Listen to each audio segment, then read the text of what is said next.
So we're here at the Academy of the Obvious. Welcome back again. I'm Ariel. We're here with Fluke. Here at Wonderland, Koh Phangan, Magical Island, Crystal Island.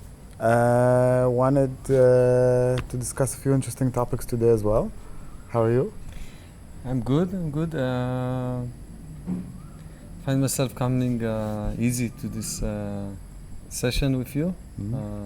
Usually I'm very excited doing those things, but I find today is a very peaceful day.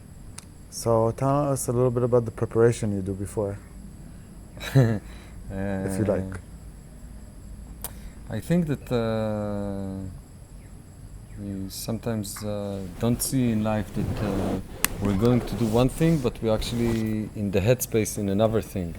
So it's like I'm coming back from work and I'm coming back home to my family, my kids, whatever it is, but I'm coming very busy with the thoughts from the work. So I'm basically bringing the energy of my work environment and my stress from there into my home. So I think that generally it's a challenge whenever you go to do something not to bring the rest of your life into that. So now we're sitting and we're talking about something, but maybe I'm very busy in a problem that I was dealing this morning. So I will not really be able to be present and to give myself to whatever we're doing here, whatever we're talking about here. So I think it's not just about the preparation, I think it's even the awareness to see where you are. The fact that the preparation is to see where you are. So to feel where you are. So I will say that honestly I don't do much to prepare to things. I'm just moving from one thing to another, but I try to see where I am. And if I see that I'm not in the right place, I will try to do something to clear my mind. Now, before we started, I was listening to some soundtrack of, it's like a meditation thing. It's very short, it's 4 or 5 minutes. It's like your Rocky song, but meditation stuff style. Yeah, and I try to just take my step away from everyone for like a couple of minutes, just to connect back to myself, to see that I'm not distracted, not disturbed, not anxious. Just to see where I am, to be with myself. Even if I see that I'm anxious, it's fine. I just see that I'm anxious, so I'm like more aware for this. So I tune down. I maybe speak a little bit more quiet. I will do something in order just to be with it. Not necessarily that you need to try to change something. It's more of the awareness where you are. Did you see it as if you're like stretching a line between the previous thing you've done and now moving to the next one? Yeah, and it's also a good thing to do when you finish to do something, to see that you're not taking it with you. So let's say you have a big argue in work with someone and you finish the argue, and the next moment your partner is calling you. So you're bringing this energy to the next call. So especially after stressful situations or things that disturb you, it's good to see it like when you finish it, to just be with yourself a little bit and just see that you are at that point. And I think this is where you start to release it, when you see where you are. I think seeing is basically everything, about everything. So like if we start speak now and I start to make you angry, and then you react from anger. So the anger is controlling you. But if I start to make you angry and you see that you're angry, so you can choose what to do with it. You can choose to react from anger, or you can choose to step back, or you can choose to say something else. But if you don't see it, basically the anger is controlling you. So I think that everything starts from seeing. Just seeing what is happening. Just see what is happening in front of you. Inside you and outside you. Okay, nice. So if we're speaking about anger, let's speak about the opposite now. Well, one of the opposites, happiness. I find that people are chasing happiness their whole life. This is what the whole internet is full of. Like every person we talk to here just wants to be happy. And it seems like nobody's managing to get to this gold at the rainbow, behind the rainbow. It's like everybody's chasing and running, and it's a wild goose hunt. I think it's a delusional chase. I think that the concept of seeking happiness, it's by itself has contained a lot of suffering. It's like think that you're saying I'm seeking happiness means that something now is not good, and something in the future will be good.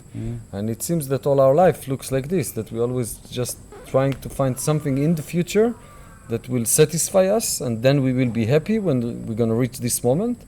And we kind of refusing to accept that everything is always changing, everything is impermanent, and whatever you're going to achieve, you're not going to get anywhere. So it's like someone who's not having a relationship is like seeking to have a relationship. So you're seeking to have a relationship, and you're looking for the best partner to find, and suddenly one day you find this partner, and like you're so happy to have met this person, blah blah blah, and the next day he's like snoring at night, and he doesn't say hello in the morning, and when he's angry, he's not so nice to be near, and he's like so many other features that he have, and then we start to complain about our partner. And then we're complaining that we have a partner. So we said, okay, I must split with this partner. I'm going to split with him. I'm going to have an amazing time after I'm going to split with him. I split with this partner. I go to be by myself, and I sit at home, and I'm feeling loneliness and sad, and like, okay, I want to have a partner again. So it's like, so whatever you're going to do, you're going to chase other things later on. And I think it's same of the concept that like a lot of people with money, like you're chasing to have a better salary and to improve the materialistic life that you have, and the more that you're chasing and the more that you're having, you're finding yourself actually spending more money because you really like what you're having, so you're spending more money, so you get to a place like you really live a very luxurious life, and it's really full of a lot of material things, and then you suddenly find yourself very stressful how you're going to make the next month money to keep this lifestyle. Mm-hmm. So suddenly you have all the materialistic things that you ever dreamed about, but you're feeling like very, very stressful all the time. How are you gonna sponsor this lifestyle? So before you didn't have anything and nothing was stressful. Now you have a lot of things and you have a lot of stress how to keep them. Are you sure nothing was stressful when you didn't have anything? It's not that I'm sure. It's just like an example, like that. That when you don't have things, you don't worry about the things. It's like, we're living, our mind is always comparing. It's like you're having a $1,000 salary, and the boss comes and tell you, I'm going to give you $1,500. And you're like, wow, amazing, you're very happy, you got promoted. Next month he come, he give you $2,000. You're so happy, it's amazing. The next month he come to tell you, listen, the company is not doing so good, I need to cut down the salaries, you're going to get $1,800. And you get into the full depression. Like, how did he cut down my salary? It's not a good company. I should switch it, and we're just comparing all the time to the next moment that was there before. So think that when you don't have anything and you used to live with nothing, so this is your life. It's not like that that you really used to do something else. But when you get used to have a lot of things, think that if I'm going to take these things from you, how are you going to feel? Yeah, Louis C.K. Has a good bit about this. He's talking about how he's flying on a plane, and just 50 years ago or 100 years ago, the only way to cross from one side of America to the other one would take a train of weeks or any other way, and then now he's flying on a plane, and he finds out that there's internet for the first time, and he's so impressed with this. And suddenly after like 10 minutes there, the internet goes down, and then the woman next to him freaks out completely. What a shitty airline, she can't believe this, starts freaking out there. Yeah, I think this is how we live life. It's like we're just comparing between one moment to another one experience to another experience, and we're actually forgetting that we are living probably in the most luxurious time that was ever been. Like, think that we can go from one place to another in the world. We can communicate all over the world. We can do whatever we want. We can fly to the moon, and we're still not happy. There is a saying about this, like that we are kind of in the end of the era of the materialistic life, and now we are kind of into more consciousness approach to life, because people were living in a materialistic life for quite many years, and still nobody is really happy. So now basically what people is doing is they kind of like understanding that materialistic will not solve the problem, and they are seeking for better answers. And we already lost the faith in the rabbis and the priests and all these religions approaches, because they also don't really give an answer, and we're trying to seek the answer inside us. And I think this is what we kind of now in this phase of people really trying to understand the human technology. Me and you have the same technology. It's like a computer. It's have features, it's have properties, it's a technology. But we don't understand how this technology is working. It's like you take a novice user who is using the computer, let's say he's using some application, like he's browsing the internet, and suddenly the internet does not work. He gets stuck in front of the computer, he doesn't know what to do, he calls his technician, the technician is coming, the technician is working 2 minutes, fixing the internet, and everything is fine. Now, if let's say I have a computer background, so let's say if I'm using the computer and I'm browsing the internet and the internet is stuck, I'm opening the configuration and the settings, I fix it in 2 minutes and I continue working. So I don't need anybody to help me to work on my computer. But like we actually don't know how this system is working. So if we don't understand how this system is working, and suddenly I'm having this stressful moment in my life, so I go to seek answers from other people outside. And this is kind of like why everybody is going to see a psychiatrist today. It's like because we don't really know how to work with what is happening inside us. So we're asking for other people. I'm going to tell you my life story, and you're going to tell me how to fix my life, how to make it better. And it's a very modern approach to how to deal with life. Instead of really understanding what is this human being, how it's working, what is emotions, what is sensations, thoughts, memories, what is the mind, the focus, the observer, other elements that running inside us, the ego. Configuration of the human. There is a lot of properties and features inside us that we don't really understand what is the purpose of them. You know, it's like a very simple example that just to show how we behave. When 5,000 years ago, when we were walking in the jungle and a tiger came, so we got into a stress mode and adrenaline was rushed in our blood, and we could run really fast and to climb on the tree and to hide away. So this is like a very, it makes sense, yeah? Mm-hmm. Something bad is happening, I need to run away, I need to protect myself, which is totally fine. But the same mechanism is working with us today, and what is really happening that our body is reacting to everything that someone is telling us in the same way. So our ego system, which is basically was built to protect us in case of something is happening to us, like to protect the identity, is now so active. So whatever is happening to us, the ego is coming and trying to protect the self. So if you're just going to tell me something, automatically I will try to resist it and to protect my opinions, and suddenly I will get into stress and anger, which is things that are not so healthy for our physical body as well.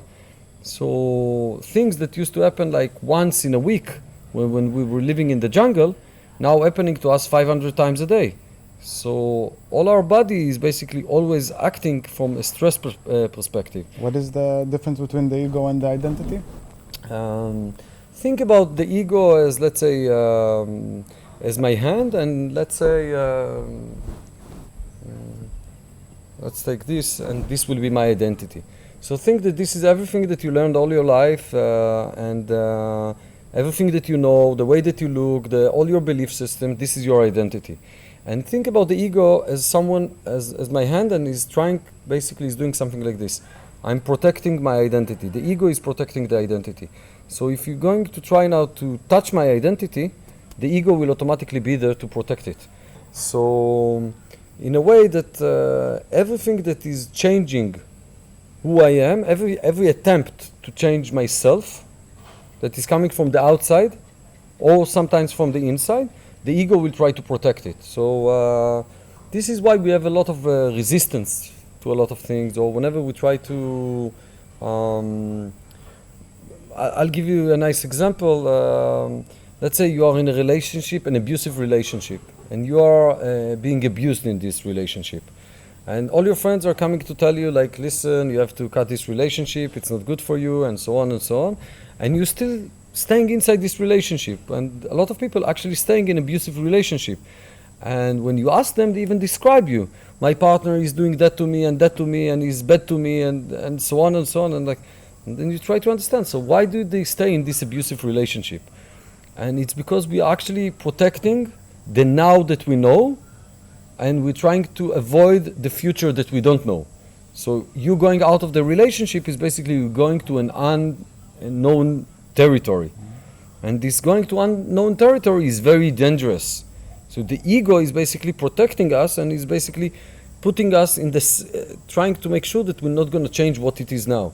Because somehow you're still alive. Even if it's an abusive relationship, somehow you're still alive. So this thing that you already know, you prefer to keep it instead of making a change or going through this thing and going to a new territory.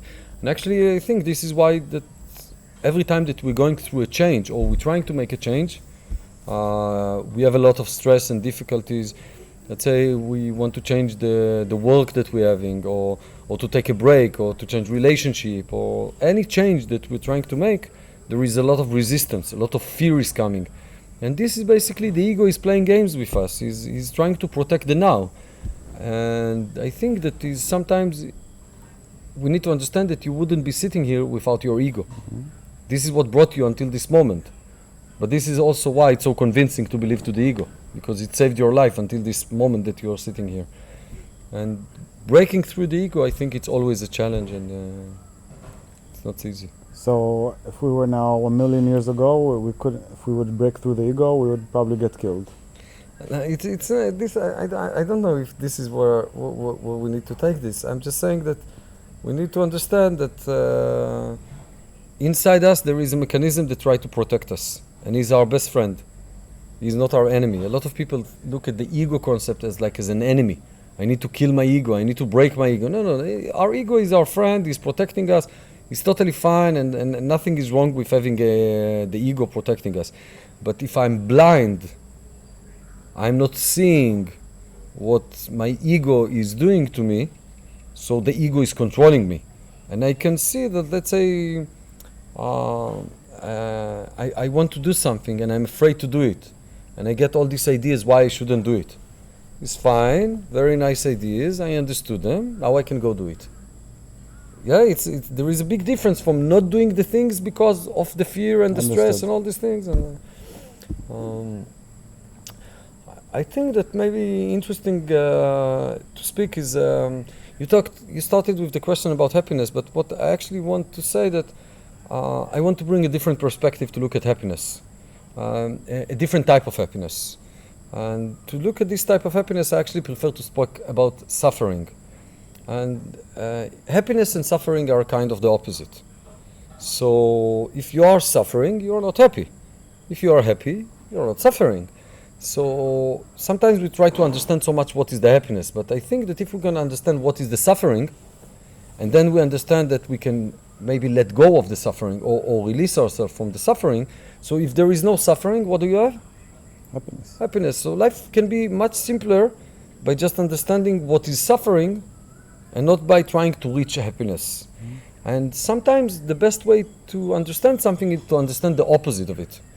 And I think that suffering is very easy to explain. Like if I'm going to tell you, we're going to discuss now what is suffering, so it's very easy to say, like for example, angriness is suffering. Expectations. I want to have that and that and that in the future. So basically now I'm not happy, and in the future I will be happy. Mm-hmm. So any expectations that I have towards my future is kind of suffering. Wanting this, wanting to have that. It's basically now I don't have it. In the future I might have it. So it's type of suffering. And you know the funny with expectations that there is two things about expectations. One is that you have expectation about something, so you're already suffering because you expect it to happen. Then when it's not happening, again you're suffering because it's not happened. And when actually what you expected happening, so something happened, and the next moment you create another expectation about life. So even if you get to these expectations that you have, you will not be satisfied. So the suffering is basically, I think, the source that we actually missing. And we started the conversation, and I said that I think that it's a lot about seeing. And if we can see the suffering, I think this is like level 1. What caused you suffering? If you can understand and learn how to see what causes you the suffering, so now you finish level 1, you see it. Now you can start to think what to do about it. But before you see it, you're trapped inside this. So in a way, a lot of people have this resistance and saying like, no, I'm not suffering. I'm not suffering. I'm very happy. And 2 minutes later, you see them shouting at the street or someone, or fighting with someone, or arguing about someone, or starting to tell you how much things they want that they don't have. You know. So I actually think that most of us are in deep suffering or in certain level of suffering, and we refusing, or basically we cannot see it. So I think the first level is to see the suffering, see what caused you suffering. And it comes in many ways. Like, let's say parents. How much suffering they living because of relationship with their kids. Don't do this, you should go there. My son should do this, and why he's not doing this? And like they're all day, they're not sleeping at night because they're kids. And there is a lot of suffering for their own journey. But, God forbidden, it's not a nice topic to talk about, because if you're going to tell parents that they are worried too much about their kids, they're going to have like a long story why it justifies to worry so much. But I'm not sure that if we worry so much and we are such in deep suffering while we're raising our kids, we're actually promoting our kids. We are encouraging them to be better version of them or so on. I think it's just that we're holding a lot of stories about how they should be, and we're really afraid that something wrong will happen to them and how we can live with this. So it's another, we have a lot of suffering about everything that is happening around us, and we don't see it. We refuse to see it. I think, it's also some things, it's like I like to ask, what is the difference between pain and suffering? And there is a nice example to demonstrate it. So let's say I take your hand and give me your hand, and let's say you are a 2 years boy and I do like this to you, and you start to cry, and then I do kiki, and you start to laugh.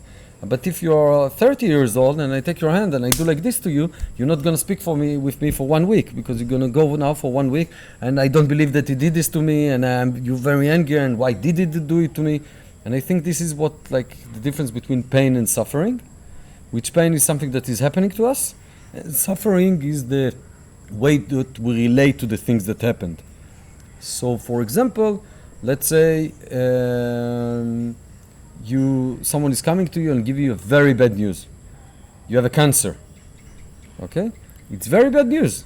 You have cancer. It's you can die from this. You maybe have let's say 2 more years to live. Okay? This is the news. What are you going to do about this? Are you going to sit now for 2 years and be miserable that you have cancer? Or are you going to accept what it is, understand that it was very bad news, and that's it, and now you can choose to continue living life and to celebrate life, because you have 2 years to celebrate.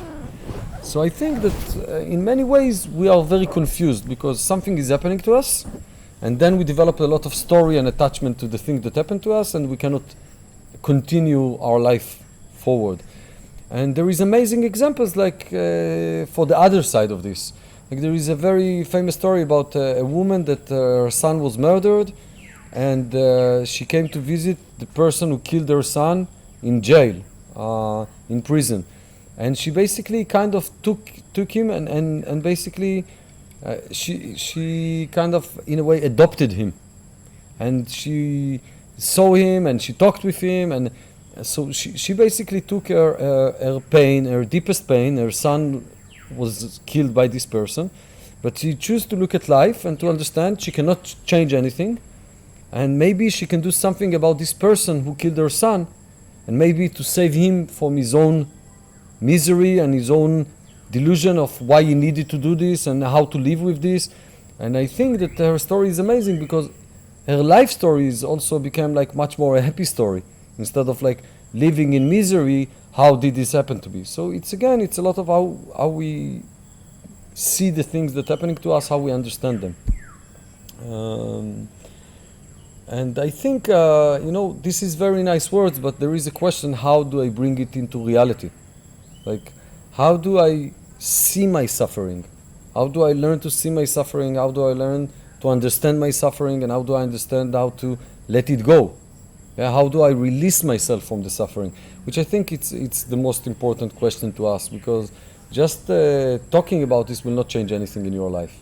The fact that I'm telling you that you have a lot of elements in suffering in your life and you don't see them, I don't think that it's will practically will change anything in your life. It's maybe will give you an idea there is something to do about this. But in practically, I think that it's not going to change much. So in a way, I think that we need to go a little bit deeper with this and to understand basically how the body and the mind and the spirit are working together. And I think that we need to understand basically why our mind is so delusionized. It's like, I'll give you an example. When you go to sleep and you lie down in bed and your intention is to go to sleep, but when you're in bed, your mind is chattering, a lot of thoughts, a lot of worries, a lot of planning about tomorrow and what happened to me today and all the problems that you're having. So, in a way, it's kind of interesting question to ask. Why, if I ask my mind that I want to go to sleep, my mind just keep going on and on and on. And or another example that I like to play with is when you're reading a book and you read the first line, the second line, the third line, and by the time you get to the fourth line, your mind is in another place. You're thinking about your problem with your partner, and blah blah blah. The mind is chattering, but you have still this feeling that your eyes are keep running on the words. Mm-hmm. And after a couple of minutes, you get to the end of the page. You try to flip the page, and suddenly you realize that you don't know what you were reading. And this is very interesting as well, because why, when I want to read the book and I'm reading it, suddenly my mind goes to do something else. Mm-hmm. And I think this phenomena is something that I think that most people can resonate with, and at least we all experience this in one way or another, either by reading the book or by sitting by the pool and drinking coconut, and suddenly my mind starts to go and think about different things that are not related to what I'm doing, or even in work environment, when I come to work and I sit by the computer and I need to do my work, and after 2 minutes I start to think about other things, and after 15 minutes I realize that I didn't do anything. I was just dreaming about other problems that I have. So it's like even related, not just it's even related to our efficiency. Yeah, I want to do something, but my mind takes me to do something else. And I think that this phenomena is something that everybody can resonate with, and we all experience this. And I think this is the most interesting question. Why? And more than why, what can I do about this? Can I improve my skills, like by that I will be able to read the book when I want to read the book? When I want to go to sleep, I can go to sleep. And when I'm sitting in work and I'm working, I'll just be working and not thinking about my problems in home. Or when I'm with my kids, I will not think about the problem in work, and so on and so on. Having said that, the question is, so how do we do it? How do we go forward with this? You were mentioning before about the human technology. Is there any chance you could give us a little bit more information about that? Yeah, I think it's interesting. Let's try to start to break it apart. First of all, we have the body, and the body is basically 5 senses that we use them to receive information from the outside world. So we have eyes, ears, nose, taste, and the body sensations, 5 senses, and the 5 senses are, there is something interesting to say about them, that everything that you receive from these 5 senses is happening now. So when I'm talking, you hear it now. When you're smelling now. When you taste it now. I can ask you, how was breakfast for you? And you can go to your memory, which is the past, and to try to describe me how was the taste. Yeah, but this happened in the past. But whenever you receive information from the body, it's always now. And the next thing that is happening, we have the feeling. So for example, you taste the coffee, you don't like it. You give me to taste the coffee, I like it. Yeah? So we taste the same thing, the taste is coming, and a fraction of a second later, the emotion is coming. And we have 3 main types of emotion. Let's say we call it negative, positive and natural, which means that basically it's either I like it, I don't like it, or it doesn't mean anything to me. I'm fine with this. It doesn't move me. Yeah. So we can take it for another example. I will tell you, your hair is very long today, and you're gonna say, maybe you can feel, maybe I should cut my hair. It makes you a bad feeling.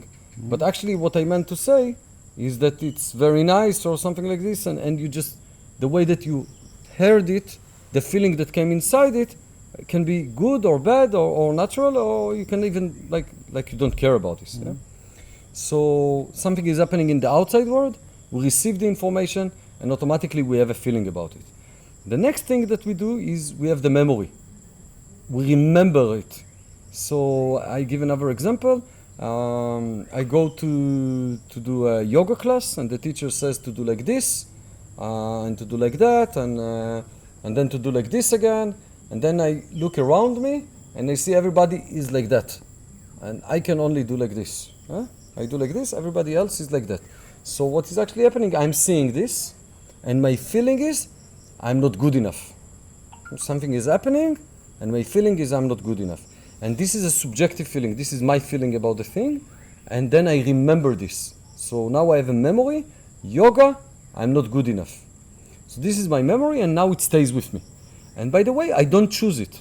The feeling is coming automatically, and the memory is working automatically, same as your heart, your liver, your kidneys, and everything else inside your body. Everything is just functioning automatically, same as your emotions and your memory. They're just there. They're just working.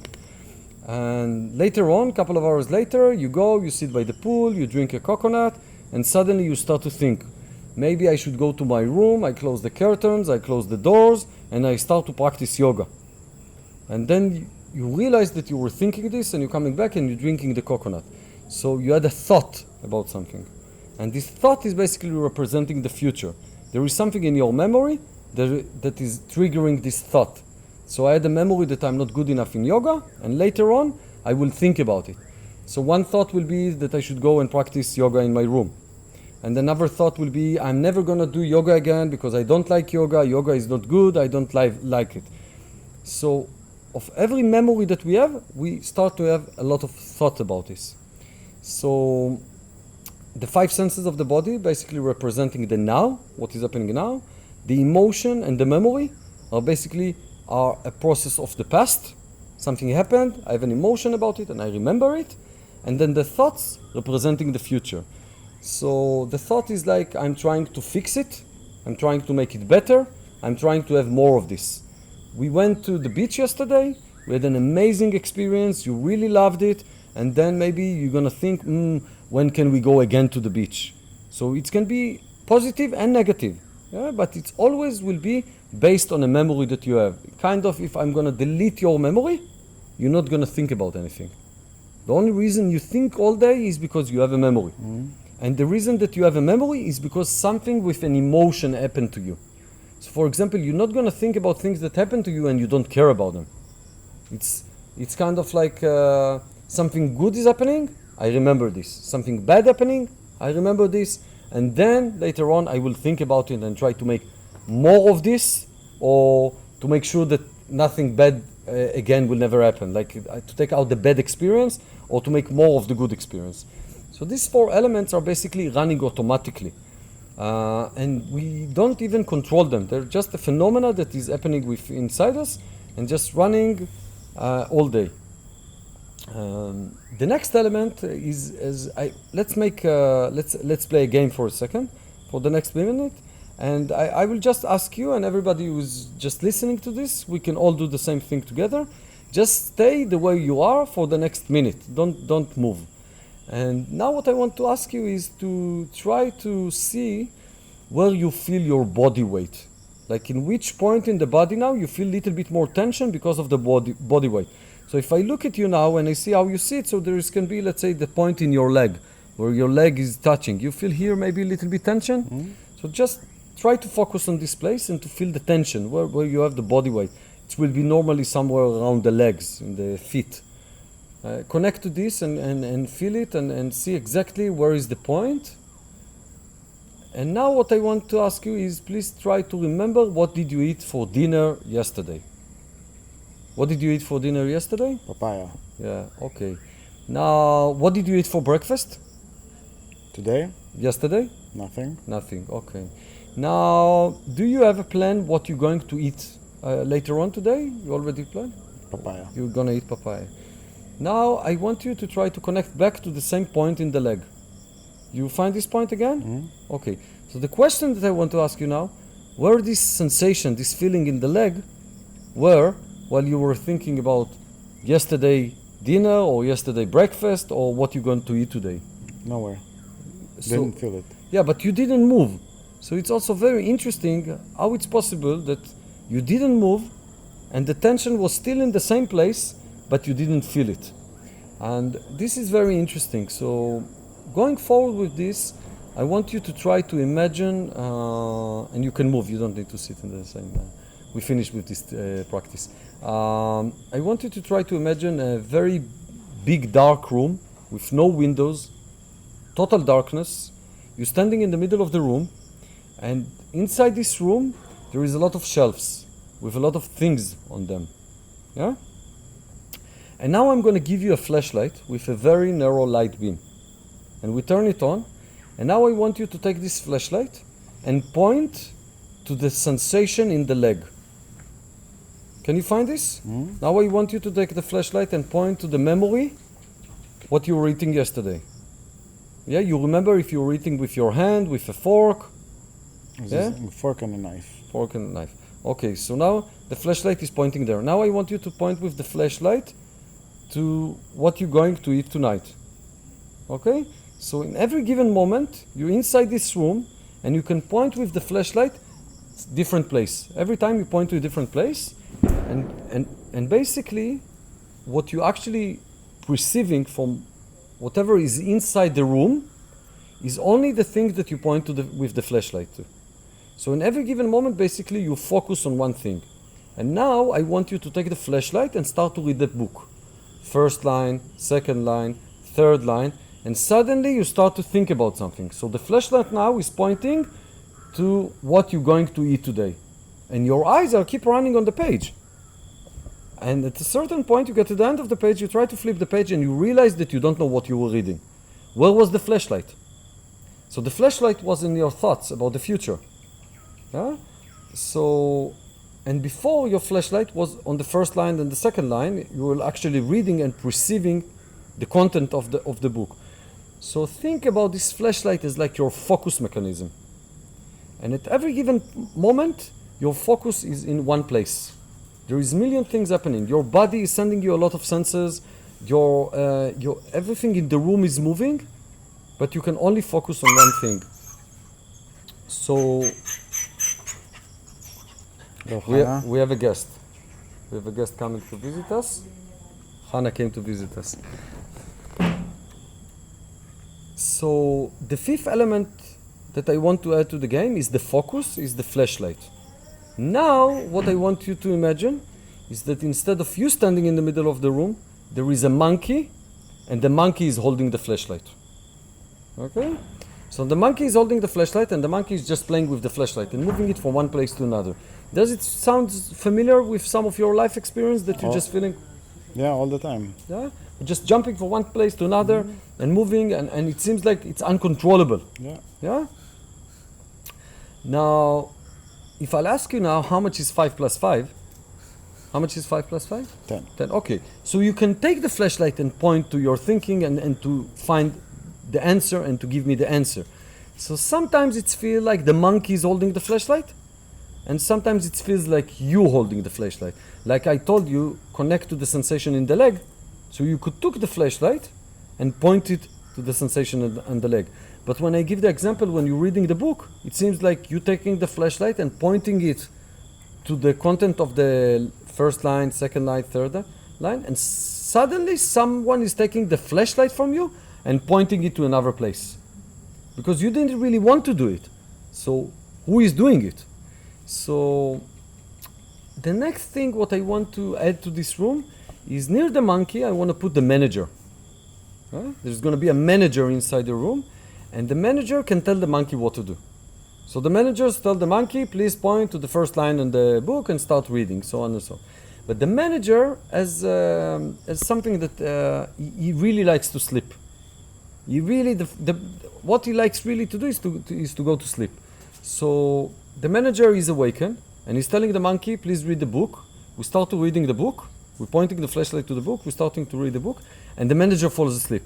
And as soon as the manager falls asleep, the monkey realizes that the manager is asleep and is taking the flashlight and starting to jump in the room. And when we get to the end of the page with the eyes, someone is doing boom in the room. And the manager wakes up and he realized that he doesn't understand what he was reading. The content of the page was not perceived by him. So he wakes up and then he tells the monkey again, go to beginning of the page and start to read the book again. So our life is kind of in between. The manager is awakened, and he sees what is happening. He can understand what is happening, and he's controlling what is happening. He can control what is happening. To say he can control. Mm-hmm. He doesn't necessarily need to control, but he actually sees and he can control what is happening. And when the manager falls asleep, all the system is just running automatically in a chaotic way, and it feels like the monkey is managing the system. Mm-hmm. And our life experience is in between. And because of that, we are so confused about our life experience. I will give you a simple example now from life, and just to show how it comes to play. I'm starting to speak with you, and what I'm saying makes you angry. So you hear what I'm saying, and you start to be angry. And this anger is being built inside you, and you're getting more and more angry. And after 10 seconds that I'm speaking, you start to talk back to me, and you're shouting at me, and you're very angry, and you're shouting at me. We finish the communication, you move on, and 1 hour later, you're asking yourself how it's possible that I was so angry. Like you start to suddenly criticize yourself for you being angry. So when the thing happened, your manager was asleep, and the anger was coming up, and you were reacting from anger. 10 minutes later, you woke up, and you realized what happened, and now you're angry at yourself that you were angry before at me. So, but you actually didn't have any control, because when the manager is asleep, the monkey is taking ownership of what is happening, and you're not in control of this. And this is why we are so confused, because so many things happening to us that are out of our control, and we have a lot of guilt and judgment on ourselves for this thing to happen to us. Why we have been like this? Why did I do this? And why couldn't I be like that? And I always like to say that we kind of all know that when someone makes us angry, we should count to 10, to step back, not to talk, to create some distance between what happened to us, and to come from a more peaceful place when we're talking back. But when actually someone is coming and talking to us and he makes us angry, we act from anger.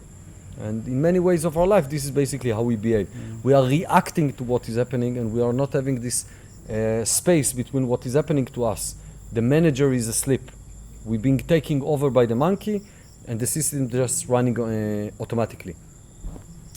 There is good news and bad news about this. The bad news, in a way, is that it's all running automatically. All the elements that I've described are running automatically, including the manager. What I mean to say is that the manager falls asleep and wakes up automatically. You don't have control on this. So this sounds like we're living in some kind of system that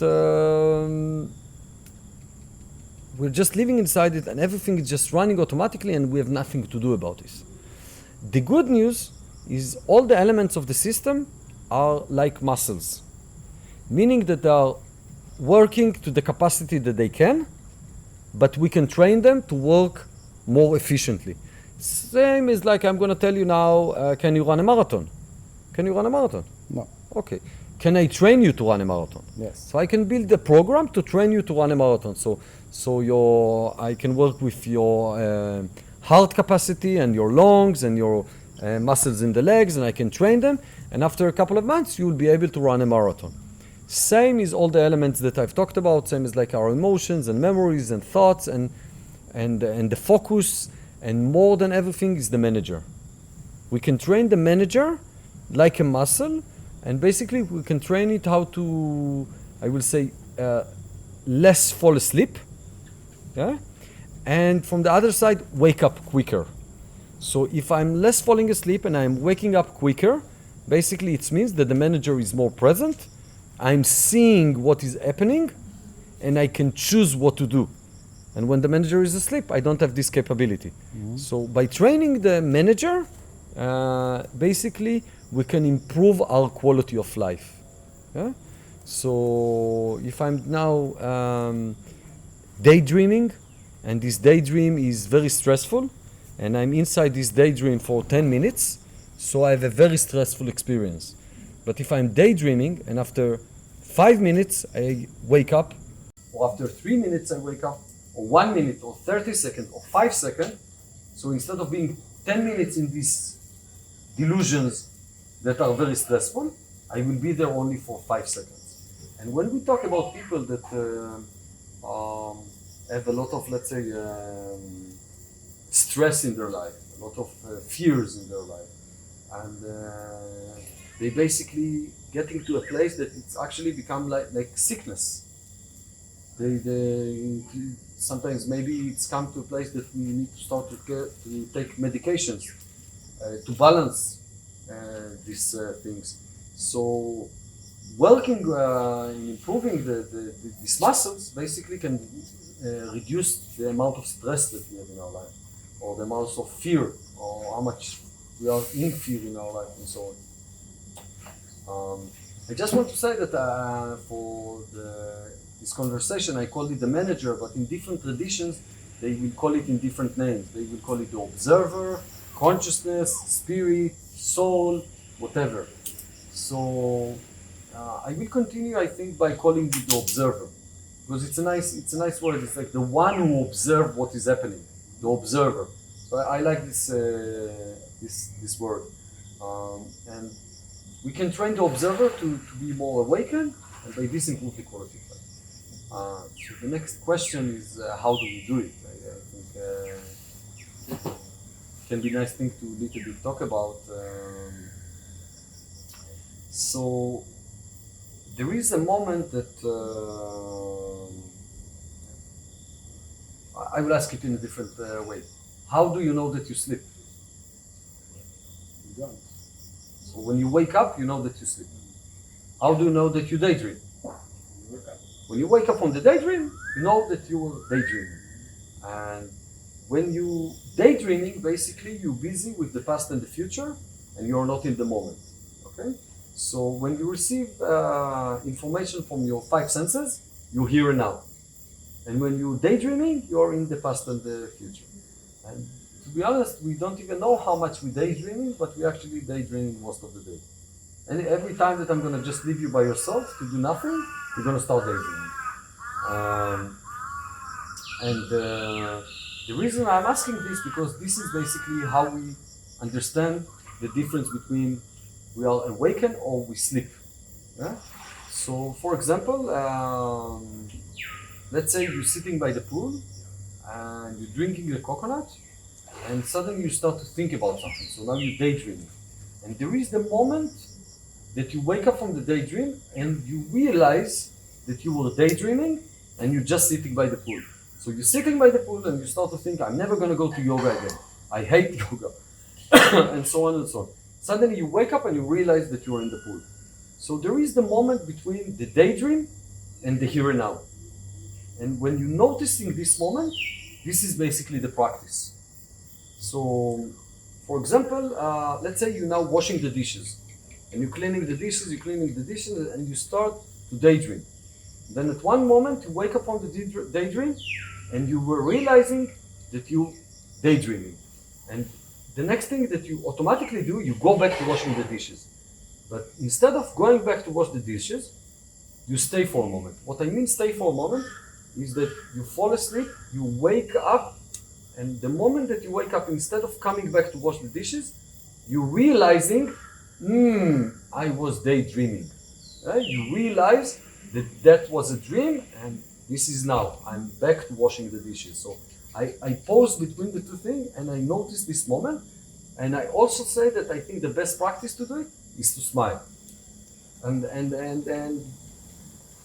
the reason I say to smile, it's interesting. It's have two elements. One, smiling is something that you do with the body. So basically, when you're smiling, you're coming back to the body. It's an action of the body. I can tell you, from another perspective, take a deep breath. Okay, it's with the body. But another reason why I say to smile, because smiling is a good confirmation. So basically, me realizing that I woke up from a dream and I notice that I'm here back now in this reality, not in the delusion, and I'm smiling, I'm coming back to the body and I'm giving a good confirmation for this. So basically, I'm teaching my life, my mind and body experience, this is now, this is not a delusion. And by doing so, is like doing push-ups. I'm training the muscle of the observer to understand this is here and now, I'm not sleeping. So basically, every time that I do it, I basically teach my observer to wake up. So repeatedly doing this practice will improve my skills to be here and now and not to be in the delusions, the observer to be awakened. I think this is interesting to understand how it's working and how the practice is.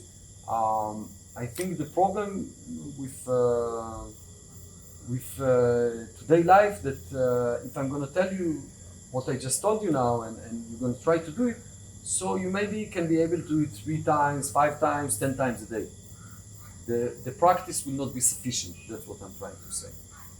You will need to do much more intense practice in order to really feel a change. So in the old traditions, we used to practice things like this since we were very young. So we grew up with these skills. So by the time you get to the age of 30, you are very well trained. But in our new reality and the new Western modern life, we basically don't practice those things and we don't even understand those things. So if I tell you this now and you're going to start practice this, so it will take you 20 years to be fully awakened, let's say, or significantly more awakened, or more present in the moment, more now. Yeah? So I think that where it comes is that we need to have more intense, I will say, practices that will basically accelerate this process in much shorter time. What I think is I want to share with you now is a practice that I'm doing myself and I'm working with other people doing this practice. It's called the inner walk.